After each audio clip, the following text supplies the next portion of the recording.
Hello everyone. आज का topic होगा हमारा चोल वंश। चोल वंश को मैंने 2 पार्ट्स में डिवाइड किया हुआ है। पहले पार्ट में हम चोल वंश के बारे में जानेंगे एंड सेकंड पार्ट में हम चोल वंश से रिलेटेड क्वेश्चन आंसर्स करेंगे। दक्षिण भारत में पल्लव वंश के पतन के पश्चात जिस वंश का उदय हुआ वह चोल वंश था। चोल वंश का टाइम पीरियड 9वीं शताब्दी से लेकर 12वीं शताब्दी तक का था। याद रखिएगा, 9वीं शताब्दी से लेकर 12वीं शताब्दी तक। इस वंश के संस्थापक विजयालय थे। याद रखिएगा, चोल वंश के संस्थापक विजयालय थे और इसकी राजधानी तंजौर थी। याद रखिएगा, चोल वंश की राजधानी तंजौर थी और तंजौर को तंजावुर नाम से भी जाना जाता है। और जो ये तंजौर स्थान है ये तमिलनाडु में स्थित है, जिससे पता चलता है कि चोल वंश का विकास दक्षिण भारत के तमिलनाडु राज्य में हुआ था।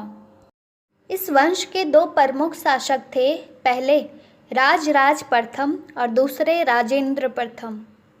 याद रखिएगा, 2 प्रमुख शासक चोल वंश के राजराज प्रथम और राजेंद्र प्रथम।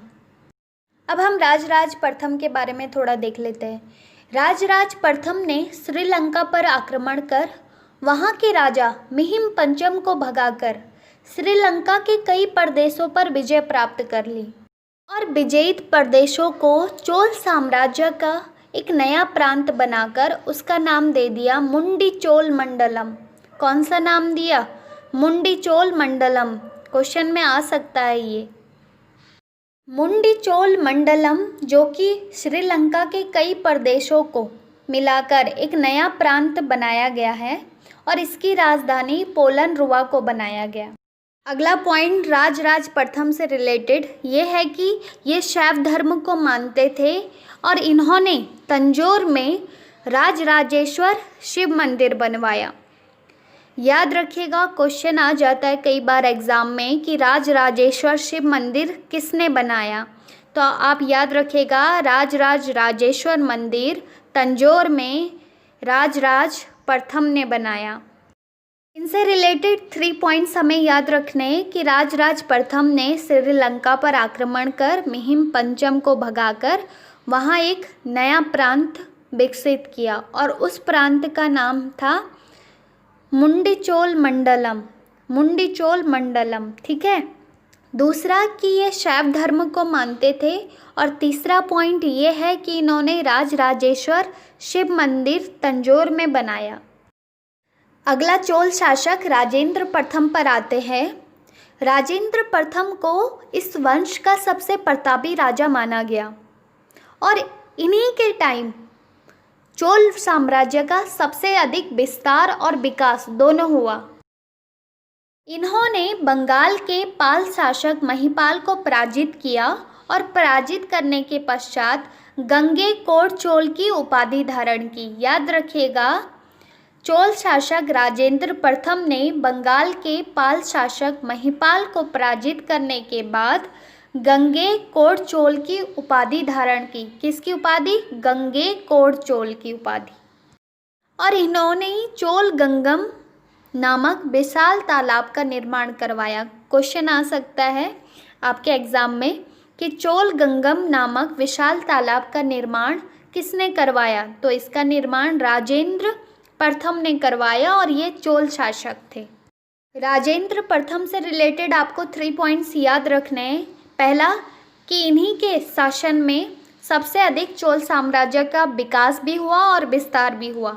दूसरा पॉइंट कि इन्होंने बंगाल के शासक महिपाल को पराजित कर गंगेकोट चोल की उपाधि धारण की और तीसरा इन्होंने चोल गंगम नामक विशाल तालाब का निर्माण करवाया और इस वंश के अंतिम राजा राजेंद्र तृतीय थे।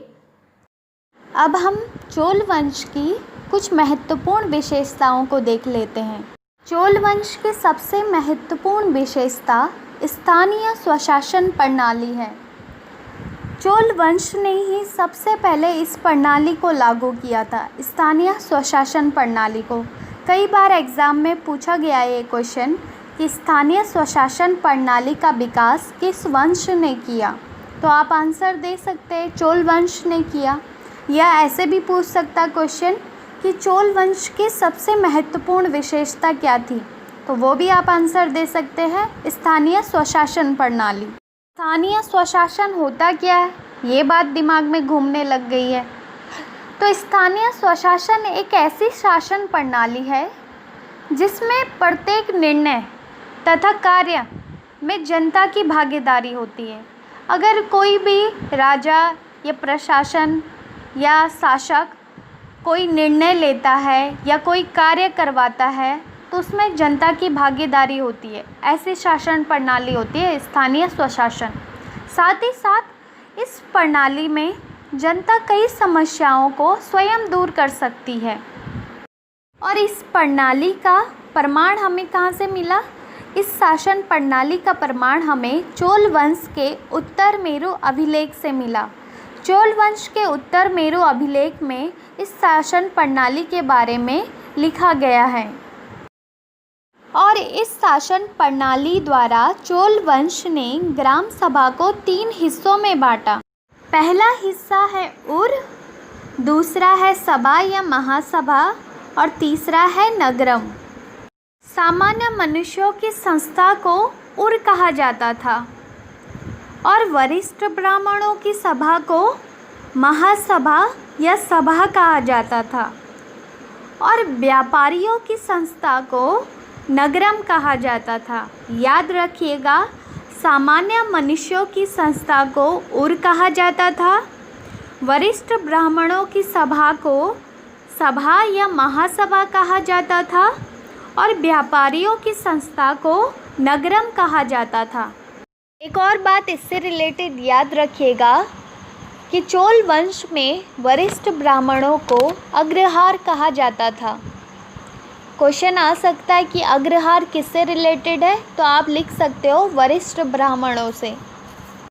चोल वंश की दूसरी सबसे महत्वपूर्ण विशेषता नटराज की मूर्ति का निर्माण।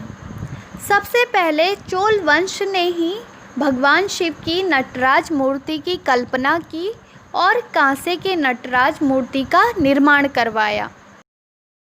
अगली विशेषता ये थी कि चोल वंश ने अपने साम्राज्य को 6 प्रांतों में बांटा। चोल वंश का बहुत बड़ा साम्राज्य था, तो चोल वंश ने अपने साम्राज्य को 6 प्रांतों में बांट दिया और प्रांतों को उन्होंने मंडलम नाम दिया। क्या नाम दिया? क्या कहा गया चोल वंश के द्वारा प्रांतों को? मंडलम। अब उन्होंने मंडलम, जो कि प्रांतों को कहा जाता है, मंडलम को उन्होंने कोटम में विभाजित कर दिया और कोटम को नाडु में विभाजित कर दिया और नाडु को कई कुर्रमों में विभाजित कर दिया और ग्रामीण क्षेत्र को कुर्रम कहा जाता था। ये तो थी चोल साम्राज्य की महत्वपूर्ण जानकारी।